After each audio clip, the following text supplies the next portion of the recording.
अस्सलामुअलैकुम दोस्तों, कैसे हैं आप लोग। उम्मीद करते हैं कि आप हम लोग खैरियत से होंगे। दोस्तों आज की वीडियो में हम कुवैत की कुछ ज़रूरी खबर, ज़रूरी जानकारी जो आ रही है वो आप तक पहुंचाने वाले हैं। तो आप लोगों से रिक्वेस्ट है कि इस वीडियो को आप शुरू से लेकर आखिर तक ज़रूर से देख लें, क्योंकि ये वीडियो आप लोगों के लिए काफ़ी ज़्यादा बड़ी और इम्पोर्टेंट होने वाली है। सबसे पहली खबर, कुवैत के अल नईम इलाके में बिजली के झटके लगने से 2 प्रवासियों की मौत हो गई। अपडेट के मुताबिक बताया गया है कि ये लोग क्रेन के ऊपर सवार थे और crane high power electronic cable या यूं कह लें कि खंबे से टकरा जाती है, जिससे इन 2 प्रवासियों को झटका लगता है और झटका लगने से मौत हो जाती है। अपडेट के मुताबिक बताया गया है कि एक प्रवासी का ताल्लुक मिस्र से है और एक प्रवासी बेडून से ताल्लुक़ रखता है। दुआ करें कि अल्लाह इनके घर वालों को सब्र अता फरमाए। इसके साथ अगली अपडेट यह है कि कुवैत के फरवानिया में एक इमारत में लगी आग से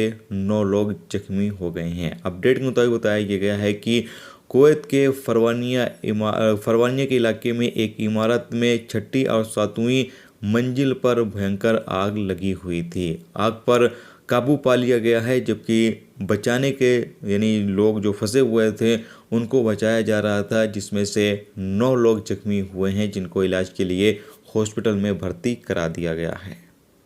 इसके साथ अगली अपडेट यह है कि कुवैत के मुबारक अल कबीर गवर्नरेट में रेजिडेंस और लेबर कानून की खिलाफ वर्जी करने के आरोप में 13 इलीगल गैर मुल्कियों को गिरफ्तार किया गया है, यानी 13 लोगों को गिरफ्तार किया गया है। जबकि कुवैत में मिनिस्ट्री ऑफ इंटीरियर की तरफ से अपडेट जारी करके बताया गया है कि 3 ऐसे बंदों को गिरफ्तार किया गया है जो सड़क पर सामान बेच रहे थे, जबकि 2 बंदों को भीख मांगते हुए भी गिरफ्तार किया गया है।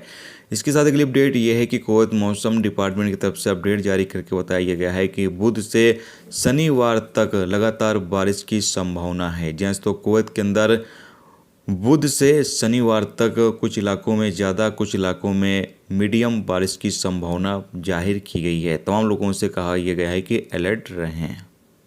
इसके साथ अगली अपडेट यह है कि कुवैत के अलजोर इलाके में जो लोग गाड़ियों के अंदर सामान्य या यूँ कहें दुकानें लगाकर सामान्य बेचते हैं, बताया गया है कि 8 लोगों को गिरफ्तार किया गया है जो रेसिडेंस और लेबर लॉ की खिलाफ वर्जी कर रहे थे। इन लोगों को गिरफ्तार करने के बाद आगे भेज दिया गया है, यहाँ पर इनके खिलाफ आगे की कानूनी कार्रवाई की जाएगी। दोस्तों यदि आज की कुवैत की कुछ ज़रूरी खबर, ज़रूरी जानकारी जो मैंने आप लोगों के साथ शेयर कर दी है, उम्मीद करता हूँ ये जानकारी आपको अच्छी लगी हो। अच्छी लगी है तो प्लीज़ वीडियो को लाइक करके ज़रूर जाएं, और जो 2 चैनल पर नए हैं उनसे भी रिक्वेस्ट है प्लीज़ चैनल को भी सब्सक्राइब जरूर कर लें। वीडियो देखने का तो बहुत बहुत शुक्रिया। मिलते हैं स्टूडेंट्स टॉपिक के साथ, जब तक रखिए अपना ख्याल रखिए। खुदा।